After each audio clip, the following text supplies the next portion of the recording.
कैसे हो भाई? दुखी हूँ।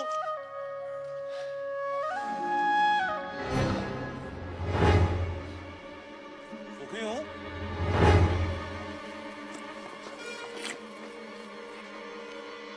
क्या कहा तुमने? सुखी हूँ। अरे सुना तुमने? हमें सुखी आदमी मिल गया।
आनंद स्वरूप को नहीं जानते।